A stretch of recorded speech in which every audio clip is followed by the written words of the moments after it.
Hello friends, welcome to my YouTube channel. आज हम लोग भारतीय इतिहास का सल्तनत काल चैप्टर कंप्लीट करेंगे और एक घटना चक्र की बुक है। इसकी सीरीज वाइज प्लेलिस्ट हमारे चैनल में बनाई गई है, आप लोग जाकर देख सकते हैं। और अगर वीडियो अच्छा लगे तो चैनल को सब्सक्राइब करें, वीडियो को लाइक करें, कमेंट करें। देखते हैं हम लोग यहाँ पे पहला पॉइंट हमारा है। अब यहाँ पे देखो पहला पॉइंट दिया गया है, मक्का सऊदी अरब में स्थित है। कहाँ पे स्थित है? मक्का जो है सऊदी अरब में स्थित है।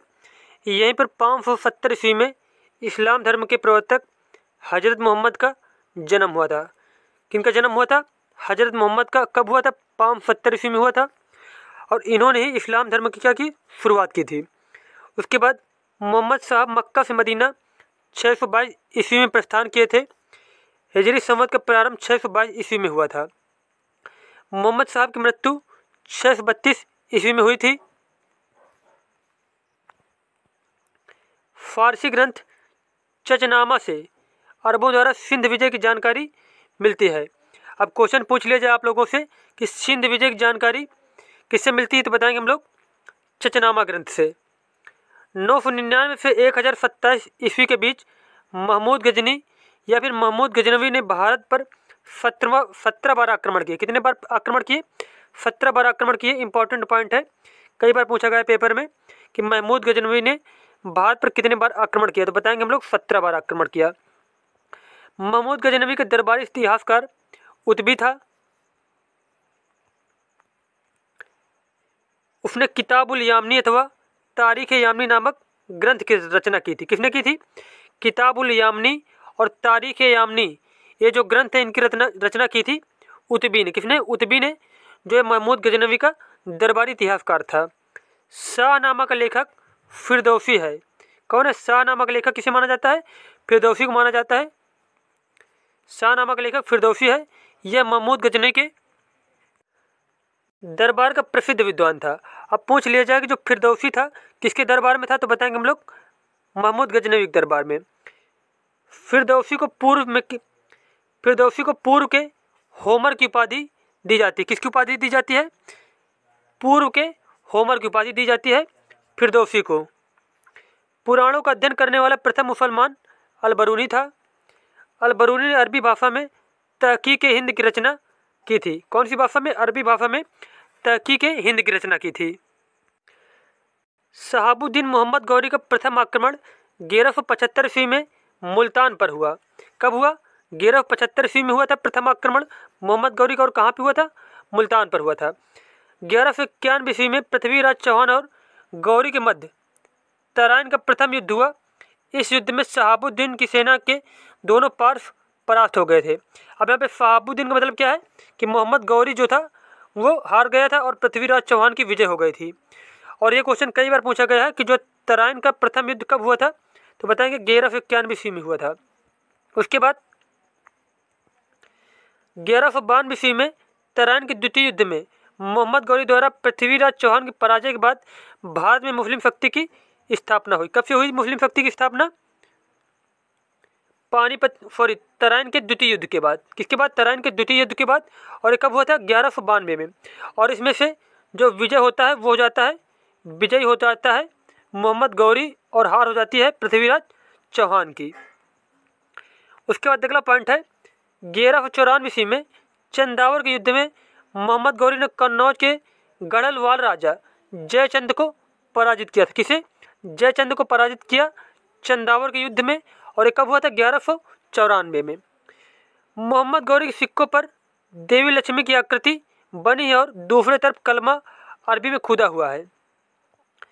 1206 से 1290 ईस्वी तक दिल्ली सल्तनत सुल्तान गुलाम अहमद के सुल्तानों के नाम से विख्यात है। अब अगर क्वेश्चन पूछ लिया जाए कि गुलाम अहमद का शासनकाल कब से कब तक रहा, तो बताएंगे 1206 से लगाकर 1290 ईस्वी तक।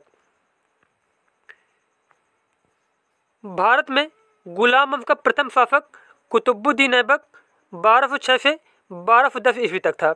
और यही जो कुतुबुद्दीन ऐबक था यही था गुलाम अहमद का संस्थापक भी। ऐबक की राजधानी लाहौर थी। ऐबक ने कभी सुल्तान की उपाधि धारण नहीं की। उसने केवल मलिक और सिपहसालार की पदवियों से ही अपने को संतुष्ट रखा। अब क्वेश्चन पूछ लिया जाए कि मलिक या फिर सिपहसालार की पदवी गुलाम वंश के किस शासक ने धारण की थी? तो बताएंगे हम लोग कुतुबुद्दीन ऐबक ने। किसने? कुतुबुद्दीन ऐबक ने। अपनी उदारता के कारण कुतुबुद्दीन ऐबक इतना अधिक दान करता था कि इसे लाख बख्श मतलब लाखों का दान देने वाला के नाम से पुकारा गया। अब देखो ये क्वेश्चन कई बार पूछा गया कि लाख बख्श की उपाधि किसे दी गई? तो बताएंगे कुतुबुद्दीन ऐबक। और अगर क्वेश्चन ये पूछ लिया जाए कि लाख बख्श का मतलब क्या होता है, तो बताएंगे हम लोग लाखों का दान देने वाला। उसके बाद देखो अगला पॉइंट है, यहाँ दिए गए सल्तनत कालीन प्रमुख भवन। इधर भवन दिया गया है, इधर निर्माता और इधर स्थल कहाँ पे वो स्थित है। और जैसे आप देखो है कुव्वत उल इस्लाम मस्जिद किसने बनवाई? कुतुबुद्दीन ऐबक ने। कहाँ पे है? दिल्ली में है। कुतुब मीनार का निर्माण कुतुबुद्दीन ऐबक एवं इल्तुतमिश द्वारा कराया गया। कहाँ पे है? दिल्ली में है। 2.5 दिन का झोपड़ा निर्माण कराया कुतुबुद्दीन ऐबक ने, अजमेर में स्थित है। और है आतारकिन का दरवाज़ा इल्तुतमिश ने बनवाया इसको, और स्थित है नागौर में। उसके बाद नेक्स्ट है इल्तुतमिश का मकबरा, इसको बनवाया इल्तुतमिश ने और यह दिल्ली में है। सीरी का किला इसको बनवाया अलाउद्दीन खिलजी। कहाँ पे है? दिल्ली में है। अलाई दरवाज़ा अलाउद्दीन खिलजी के द्वारा बनवाया गया, दिल्ली में स्थित है। गयासुद्दीन का मकबरा गयासुद्दीन तुगलक ने बनाया। कहाँ पे है? दिल्ली में है। आदिलाबाद का किला मोहम्मद तुगलक, दिल्ली। उसके बाद जहाँपनाह नगर मोहम्मद तुगलक इसको बनवाया और ये भी दिल्ली में स्थित है। उसके बाद अगला है अदीना मस्जिद, ये कहाँ पे है? ये पांडुआ बंगाल में इसको बनवाया था सिकंदर शाह ने। तो ये भी पॉइंट इंपॉर्टेंट है। उसके बाद अगला है कोटला फिरोज शाह किला, इसे बनवाया फिरोज तुगलक ने। ये कहाँ पे? दिल्ली में है। अटाला मस्जिद इब्राहिम शाह फर्की ने बनवाई, जौनपुर में है। हिंडोला महल हुसैन शाह के द्वारा निर्माण कराया गया, मांडू में स्थित है। जहाज महल भी हुसैन शाह ने बनवाया, ये भी मांडू में है। उसके बाद अगला है चांद मीनार या फिर चार मीनार, इसको बनवाया था कुली कुतुब शाह ने, यह है हैदराबाद में। अगला है विजय स्तंभ, विजय स्तंभ को बनवाया राणा कुंभा ने और ये कहाँ पे है? ये चित्तौड़गढ़ में है। तो ये दोनों पॉइंट बहुत ही ज़्यादा महत्वपूर्ण, कई बार पेपर में पूछे गए हैं। उसके बाद नेक्स्ट पॉइंट है सुल्तान कुतुबुद्दीन ऐबक की मृत्यु चौगान के खेल आधुनिक पोलो की भांति का एक खेल था में घोड़े से गिरने के दौरान 1210 में हुई थी, उसे लाहौर में दफनाया गया। अब देखो ये क्वेश्चन कई बार पूछा गया है कि चौगान खेलते समय किसकी मृत्यु हुई थी? तो बताएंगे हम लोग कुतुबुद्दीन ऐबक की, और इसे कहाँ दफनाया गया था? लाहौर में। दिल्ली का पहला सुल्तान इल्तुतमिश था। खलीफा ने 1229 ईस्वी में इल्तुतमिश के शासन की पुष्टि उन सारे क्षेत्रों में कर दी जो उसने विजित किया और उसे सुल्तान ए आजम की उपाधि प्रदान की। सुल्तान ए आजम की उपाधि इल्तुतमिश को किसने प्रदान की थी? खलीफा ने। सल्तनत युग के 2 महत्वपूर्ण सिक्के चांदी का टक्का तांबे का जीतल इल्तुतमिश ने आरंभ किए तथा सिक्कों पर टकसाल का नाम लिखवाने की परंपरा शुरू की गई। अब यह क्वेश्चन तो बहुत इंपॉर्टेंट है कि चांदी का टंका और तांबे का जीतल इसको किसने बनवाया था? तो बताएंगे हम लोग इल्तुतमिश ने। किसने चालू किया? इल्तुतमिश ने चालू किया था। और टकसाल जो सिक्के थे उन पर नाम लिखवाने का प्रथा किसने शुरू की? ये भी शुरू की थी इल्तुतमिश ने। उसके बाद मंगोल नेता चंगेज खां भारत की उत्तर पश्चिम सीमा पर इल्तुतमिश के शासनकाल में आया था। किसके शासनकाल में चंगेज खां ने भारत पर आक्रमण किया? इल्तुतमिश के शासनकाल में। मध्यकालीन भारत की प्रथम महिला शासिका रजिया सुल्तान थी। सुल्तान बलबन का पूरा नाम गयासुद्दीन बलबन था। उसे उलूग खां के नाम से भी जाना जाता है। अगर पूछ लिया जाए उलूग खां के नाम से किसे जाना जाता है, तो बताएंगे हम लोग बलबन को। 1249 ईस्वी में बलबन ने अपनी पुत्री का विवाह सुल्तान नसीरुद्दीन से किया। किसे किया था? सुल्तान नसीरुद्दीन से किया। इस अवसर पर उसे उलूग खां की उपाधि और नायब ए मामलिकात का पद दिया गया। बलबन के विषय में कहा गया कि उसने रक्त और लौह की नीति अपनाई थी। बहुत ही ज़्यादा महत्वपूर्ण क्वेश्चन है, कई बार पूछा गया कि रक्त और लौह की नीति किसने अपनाई? तो बताएंगे हम लोग बलबन ने। बलबन ने फारस के लोक प्रचलित वीरों से प्रेरणा लेकर अपना राजनीतिक आदर्श निर्मित किया था। राजा को धरती पर ईश्वर का प्रतिनिधि नियामत खुदाई माना गया। क्या माना गया? राजा को माना गया ईश्वर का प्रतिनिधि, जिसे बोला गया नियामत खुदाई। उसके अनुसार मान मर्यादा में वह केवल पैगंबर के बाद है। राजा जिल्ले अल्लाह या जिल्ले इलाही अर्थात ईश्वर का प्रतिबिंब है। अब क्वेश्चन ऐसे पूछ लिया जाए आप लोगों से कि सल्तनत काल में जिल्ले अल्लाह किससे संबंधित था, तो बताएंगे हम लोग राजा से। उसके बाद नेक्स्ट पॉइंट है, बलबन ने ईरानी बादशाहों की कई परंपराओं को अपने दरबार में आरंभ किया। बलबन ने सिजदा, भूमि पर लेटकर इबादत करना और पाबोफ, सुल्तान के चरणों को चूमना की रीतियां आरंभ की। बहुत ही ज़्यादा महत्वपूर्ण क्वेश्चन है कि सिजदा और पाबोफ की प्रथा किसने शुरू की, तो बताएंगे हम लोग बलबन ने। और सिजदा का मतलब क्या होता है, भूमि पर लेटकर अभिवादन करना, और पाबोफ का मतलब क्या होता है कि सुल्तान के चरणों को चूमना। बलबन ने अपने दरबार में प्रतिवर्ष फारसी त्यौहार नौरोज बड़ी शान शौकत के साथ मनाने की प्रथा आरंभ की। अब यह भी क्वेश्चन कई बार पूछा गया कि नौरोज उत्सव किसने प्रारंभ किया था, तो बताएंगे हम लोग बलबन ने। अलाउद्दीन दिल्ली का पहला सुल्तान था जिसने धर्म पर राज का नियंत्रण स्थापित किया। उसने अपने आप को यामिन उल खिलाफत नासरी अमीर उल मुमनिन बताया। क्या बताया उसने अपने आप को? यामिन उल खिलाफत नासरी अमीर उल मुमनिन बताया। अलाउद्दीन खिलजी ने सिकंदर सानी द्वितीय सिकंदर की उपाधि धारण की और उसे अपने सिक्कों पर अंकित कराया। अब क्वेश्चन आपसे पूछ लिया जाए कि द्वितीय सिकंदर की उपाधि किसने धारण की थी, सल्तनत काल का कौन शासक था जिसने द्वितीय सिकंदर की उपाधि धारण की, तो बताएंगे अलाउद्दीन खिलजी ने। या फिर सिकंदर सानी किसे कहा जाता है, तो बताएंगे अलाउद्दीन खिलजी को। पद्मनी राणा रतन सिंह की पत्नी थी। पद्मनी की कहानी का आधार 1540 ईस्वी में मलिक मोहम्मद जायफी द्वारा लिखित काव्य पुस्तक पद्मावत है। अब यही क्वेश्चन कई बार पूछा गया कि पद्मावत के लेखक कौन है, तो बताएंगे हम लोग जायसी। कौन है? जायसी हैं। अलाउद्दीन के आक्रमण के समय देवगिरी का शासक रामचंद्र देव था। मलिक काफूर को अलाउद्दीन ने अपनी गुजरात विजय के दौरान प्राप्त किया था। मलिक काफूर को कब प्राप्त किया था? गुजरात विजय के दौरान। मलिक काफूर को हजार दिनारी भी कहा जाता था। अलाउद्दीन का पहला सुल्तान था जिसने भूमि की पैमाइश कराकर लगान वसूल करना आरंभ किया। अलाउद्दीन पहला सुल्तान था जिसने भूमि की पैमाइश कराकर लगान वसूल करना आरंभ किया था। अलाउद्दीन ने एक पृथक विभाग दीवान मुस्तकराज की स्थापना की। किसकी स्थापना की? दीवान मुस्तकराज की स्थापना किसने की थी? अलाउद्दीन ने की थी। अलाउद्दीन ने परंपरागत लगान अधिकारियों खुद मुकदम एवं चौधरी से लगान वसूल करने का अधिकार छीन लिया था। अलाउद्दीन खिलजी ने उपज के 50% भूमि कर खराज के रूप में निश्चित किया।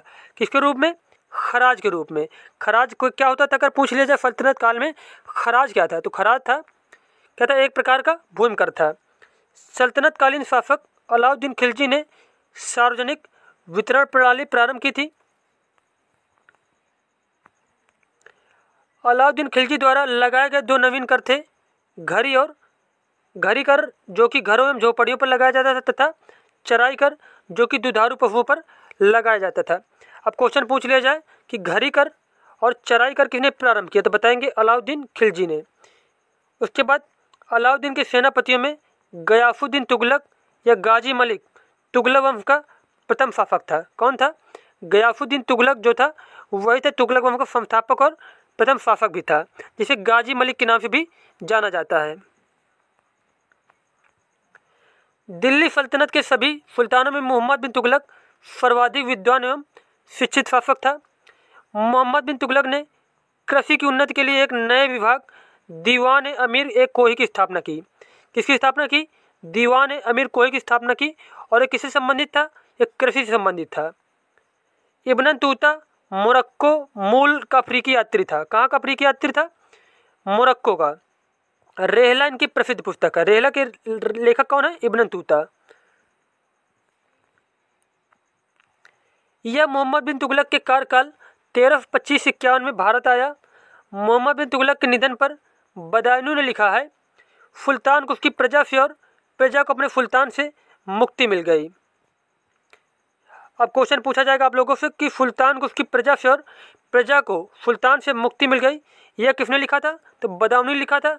और किसके संदर्भ में लिखा था? किसके लिए? तो मोहम्मद बिन तुगलक के लिए। फिरोज शाह तुगलक ने एक विभाग दीवान खैरात स्थापित किया था, जो गरीब मुसलमानों, अनाथ स्त्रियों एवं विधवाओं को आर्थिक सहायता देता था और निर्धन मुसलमान लड़कियों के विवाह की व्यवस्था करता था। सल्तनत काल में सर्वप्रथम फिरोज शाह तुगलक ने ही लोक निर्माण विभाग की स्थापना की थी। किसने की थी? फिरोज शाह तुगलक ने लोक निर्माण विभाग की स्थापना की थी। सिंचाई की सुविधा के लिए फिरोज तुगलक ने 5 बड़ी नहरों का निर्माण कराया तथा 12 नए फलों के बाग को लगवाया था। फिरोज तुगलक उलेमा वर्ग की स्वीकृति के पश्चात हक के सर्ब नामक सिंचाई कर लगाने वाला दिल्ली का प्रथम सुल्तान था। अब क्वेश्चन पूछ लिया जाए कि हक के कर्ब किससे संबंधित था? तो सिंचाई कर था, एक प्रकार क्या था? एक प्रकार का सिंचाई कर था। और किसने लागू किया था? तो फिरोज तुगलक ने लागू किया। फिरोज तुगलक द्वारा ब्राह्मणों पर भी जजिया लगाया गया था। फिरोज शाह तुगलक द्वारा अशोक के 2 स्तंभों को मेरठ एवं टोपरा, जो अम्बाला जिले में है, से दिल्ली लाया गया। कहाँ पे लाया गया? मेरठ एवं टोपरा अभिलेखों कहाँ पे लाया गया था? दिल्ली लाया गया। राज्य के खर्च पर हज की व्यवस्था करने वाला पहला भारतीय शासक फिरोज तुगलक था। किसके खर्च पर? राज्य के खर्च पर हज की व्यवस्था करने वाला पहला भारतीय शासक कौन था? फिरोज तुगलक था। फिरोज शाह तुगलक ने दारुल सफा नामक एक खैराती अस्पताल की स्थापना की थी और उसमें कुफल हकीम रखे। अब क्वेश्चन पूछ लीजिए कि दारुल सफा की स्थापना किसने की? तो बताएंगे फिरोज शाह तुगलक ने। नसीरुद्दीन महमूद के शासनकाल में मध्य एशिया के महान मंगोल सेना नायक तैमूर ने भारत पर आक्रमण किया। किसके शासनकाल में तैमूर ने आक्रमण किया था? नसीरुद्दीन महमूद के शासनकाल में। अब देखो यहाँ पे कुछ पॉइंट दिए गए हैं। खिलजी वंश का संस्थापक जलालुद्दीन फिरोज खिलजी था। तुगलक वंश का संस्थापक गयासुद्दीन तुगलक था। सैयद वंश का संस्थापक खिलजी खां था। लोदी वंश का संस्थापक बहलोल लोदी था। आगरा की स्थापना की थी सिकंदर लोदी ने। नेक्स्ट पॉइंट है 1518 ईस्वी में महाराणा सांगा और इब्राहिम लोदी के मध्य खतौली का युद्ध हुआ। इस युद्ध में इब्राहिम लोदी पराजित हुआ था और विजय किसकी हुई थी? महाराणा सांगा की। अगर पूछ ले जाए कि खतौली का युद्ध किसके किसके बीच में हुआ? महाराणा सांगा और इब्राहिम लोदी के बीच में। कब हुआ था? 1518 में हुआ था। किसकी जीत हुई थी? महाराणा सांगा की हुई थी। हार हुई थी इब्राहिम लोदी की। नाप का पैमाना गजे सिकंदरी सिकंदर लोदी के समय में आरंभ किया गया। सिकंदर लोदी के समय में गायन विद्या के एक श्रेष्ठ ग्रंथ लज्जत सिकंदर शाही की रचना हुई। सिकंदर लोदी शहनाई सुनने का बहुत शौकीन था। अब देखो क्वेश्चन ये पूछ लिया जाए कि लज्जत सिकंदर शाही जो पुस्तक थी किससे संबंधित थी? तो बताएंगे गायन विद्या से संबंधित थी। उसके बाद पूछ लिया जाए कौन सा सल्तनतकालीन शासक था जो शहनाई का बहुत ज़्यादा शौकीन था? तो बताएंगे सिकंदर लोदी। सिकंदर लोदी गुलरुखी उपनाम से कविताएं लिखता था। किस नाम से? गुलरुखी उपनाम से कविताएं लिखता था। सुल्तान सिकंदर ने अनाज से जकात संपत्ति कर समाप्त कर दिया था। जौनपुर की स्थापना फिरोज तुगलक ने अपने चचेरे भाई जौना खां मोहम्मद बिन तुगलक की स्मृति में की थी। किसने की जौनपुर की स्थापना? फिरोज तुगलक ने। किसकी याद में किया था? चचेरा भाई जो था जौना खां, जिसे मोहम्मद बिन तुगलक भी बोला गया, की स्मृति में की थी। उसके बाद अगला है जौनपुर राज्य के संस्थापक मलिक सरवर था, जिसने स्वतंत्र फर्की राज्य की स्थापना की थी। फर्की राज्य की स्थापना किसने की थी? मलिक सरवर ने। फर्की शासकों ने लगभग 85 वर्षों तक जौनपुर की स्वतंत्रता को स्थापित रखा, किंतु 1479 में बहलोल लोदी ने इसके अंतिम शासक हुसैन शाह फर्की को पराजित कर जौनपुर को पुनः दिल्ली सल्तनत का अंग बना लिया था। इब्राहिम शाह फर्की जौनपुर के फर्की वंश का सबसे महान शासक था। अब क्वेश्चन पूछ लिया जाए कि जो जौनपुर का फर्की वंश था उसका सबसे महान शासक कौन था? इब्राहिम शाह फर्की। इब्राहिम शाह फर्की ने विद्वानों को प्रश्रय दिया। उसके समय में जौनपुर की सांस्कृतिक ख्याति चारों तरफ फैल गई और जौनपुर भारत का सिराज नाम से विख्यात हो गया था। अब क्वेश्चन पूछ लिया जाए कि भारत का सिराज नाम से कौन सा शहर या फिर कौन सा नगर विख्यात हुआ था? तो बताएंगे हम लोग जौनपुर। उसके बाद 1420 ईस्वी में अली शाह का भाई शाही खां जैनुल आबदीन के नाम से कश्मीर के सिंहासन पर बैठा। किसके नाम से? जैनुल आबदीन के नाम से कश्मीर के शासन पर बैठा और इसका नाम क्या था? शाही खां नाम था। और किसका भाई था? अली शाह का भाई था। इनका शासनकाल 1420 से 1470 ईस्वी तक था।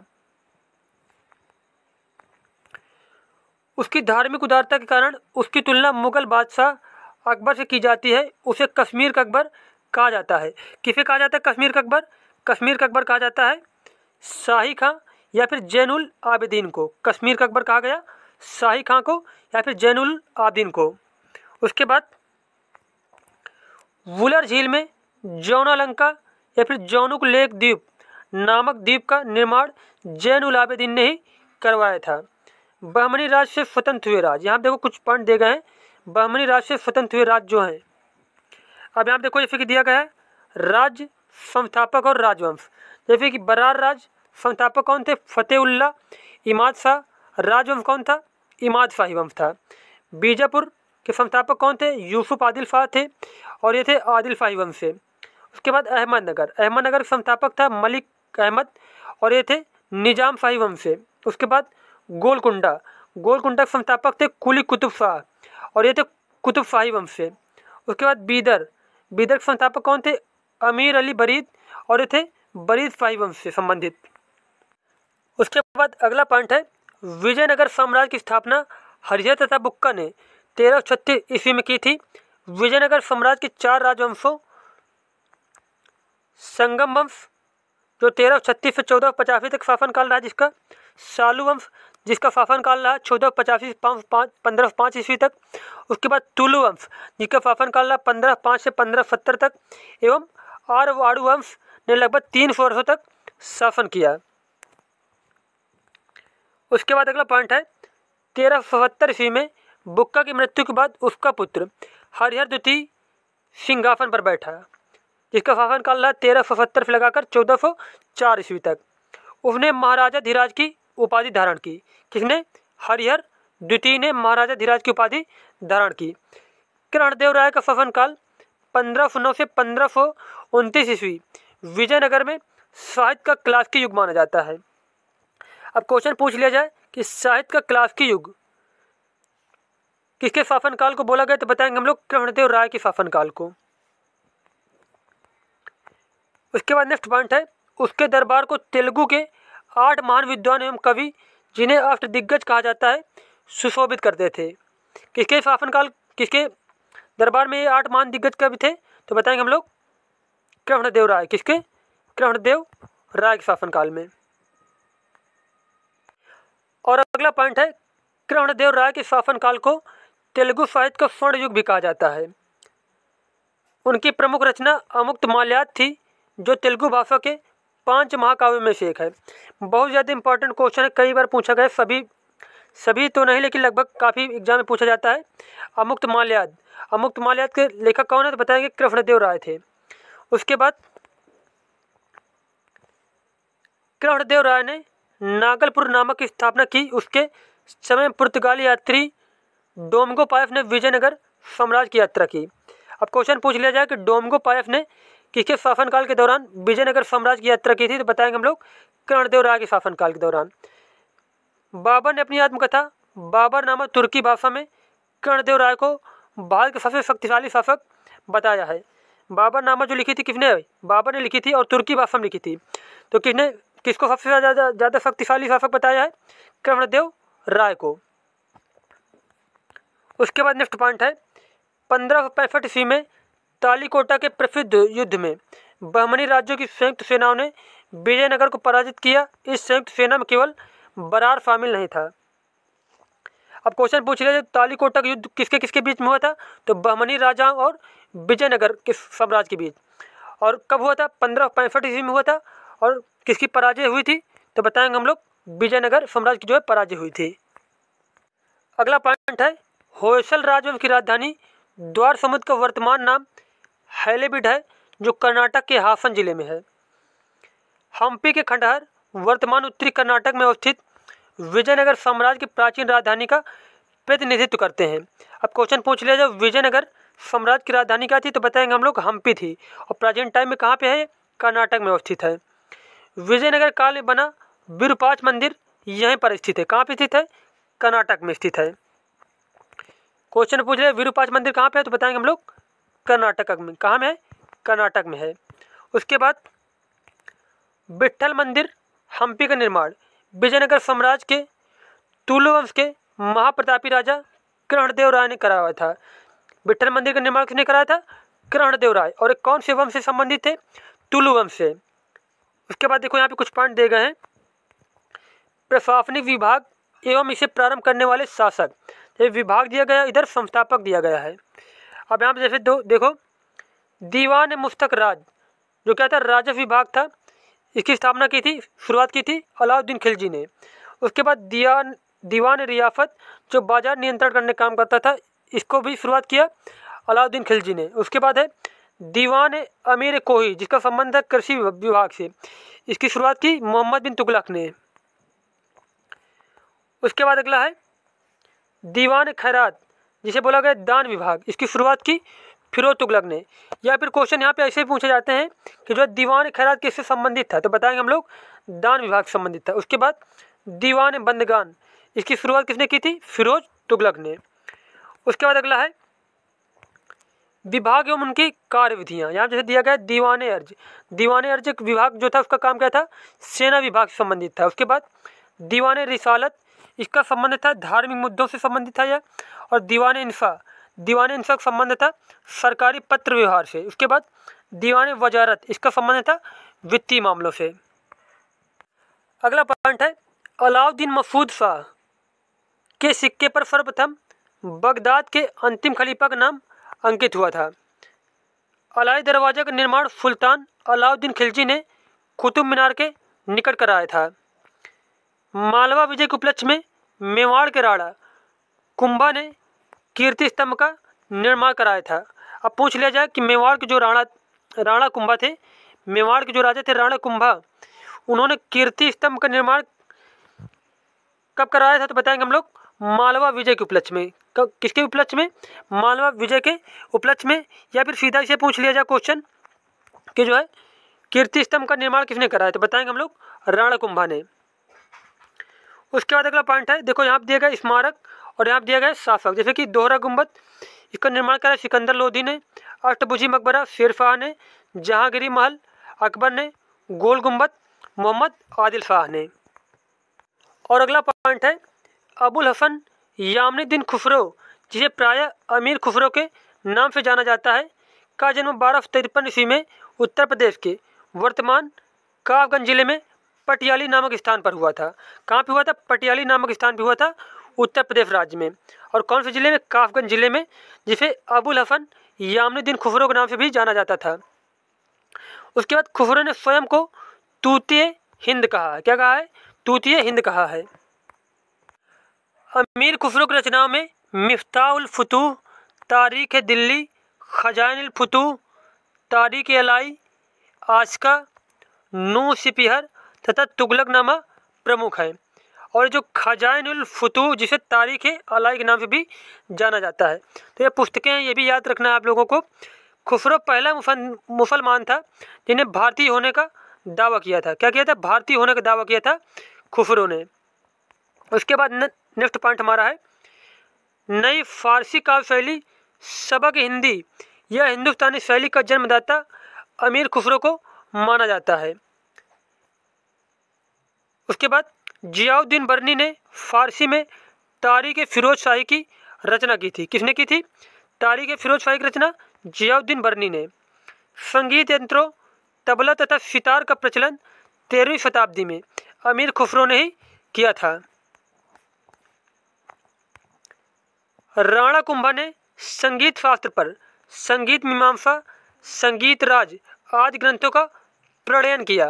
अब क्वेश्चन पूछ लीजिए कि संगीत मीमांसा के लेखक कौन है या फिर संगीत राज के लेखक कौन है, तो बताएंगे हम लोग राणा कुंभा। तुगलक वंशी शासक फिरोज शाह तुगलक ने अपना संस्मरण फुतुहात फिरोज शाही के नाम से लिखा है। किसके नाम से लिखा है? फुतुहात फिरोज शाही के नाम से लिखा है। कबीर 1398 से 1518 ईस्वी तक जो रहे, रामानंद के 12 शिष्यों में से प्रमुख थे। अब क्वेश्चन पूछा जाता है कि जो है कबीर के गुरु का नाम क्या था, तो बताएंगे हम लोग रामानंद नाम था। शबद साखी एवं रामायणी कबीर की रचनाएं हैं। गुरु नानक ने सिख धर्म की स्थापना लोधी के समय में की थी। किसके समय में की थी? सिकंदर लोधी के समय में की थी। गुरु नानक जो थे ने सिख धर्म की स्थापना की थी सिकंदर लोधी के समय में की थी। और इस सन देखो नहीं पूछा जाता, बस इतना याद रखो कि जैसे कि सिख धर्म की स्थापना किसने की? गुरु नानक ने की थी। और किसके शासनकाल के टाइम किया था? सिकंदर लोधी के समय। मीराबाई मेड़ता के रतन सिंह राठौर की इकलौती पुत्री थी। किसकी? मेड़ता के रतन सिंह जो थे उनकी इकलौती पुत्री थी मीराबाई। नामदेव वारकारी संप्रदाय से संबंधित थे। किससे संबंधित थे? जो नामदेव संत थे वारकारी संप्रदाय से संबंधित थे। उसके बाद अगला पॉइंट है, सुप्रसिद्ध भक्त संत कवि गोस्वामी तुलसीदास अकबर तथा जहांगीर के समकालीन थे। तुलसीदास अकबर तथा जहांगीर के समकालीन थे। तुलसीदास ने लगभग 25 ग्रंथ लिखे, जिनमें रामचरितमानस तथा विनय पत्रिका सर्वोत्तम है। तुकाराम का काल 1608 से 1650 ईस्वी के मध्य माना जाता है। तुकाराम वारकरी संप्रदाय से संबंधित थे। चिश्तिया सूफी मत की स्थापना अफगानिस्तान के चिश्त में अबू इसहाक शामी और उनके शिष्य ख्वाजा अबू अब्दाल चिश्ती ने की थी, किंतु बाद में सर्वप्रथम इसका प्रचार ख्वाजा मोइनुद्दीन चिश्ती के द्वारा हुआ था। अब देखो, अगर पूछ लिया जाए कि चिश्तिया सूफी मत की स्थापना किसने की, तो बताएंगे हम लोग अबू इसहाक शामी और उनके शिष्य ख्वाजा अबू अब्दाल चिश्ती ने। अगर यही क्वेश्चन पूछ लिया जाए कि भारत में चिश्ती संप्रदाय की शुरुआत किसने की, तब बताएंगे हम लोग ख्वाजा मोइनुद्दीन चिश्ती ने। उसके बाद नेक्स्ट पॉइंट है, शेख निजामुद्दीन औलिया के आध्यात्मिक गुरु हजरत बाबा फरीदुद्दीन मसूद गजशंकर थे, जिन्हें बाबा फरीद के नाम से भी जाना जाता है। शेख निजामुद्दीन औलिया की दरगाह दिल्ली में स्थित है। 1325 ईस्वी में निजामुद्दीन औलिया की मृत्यु हुई।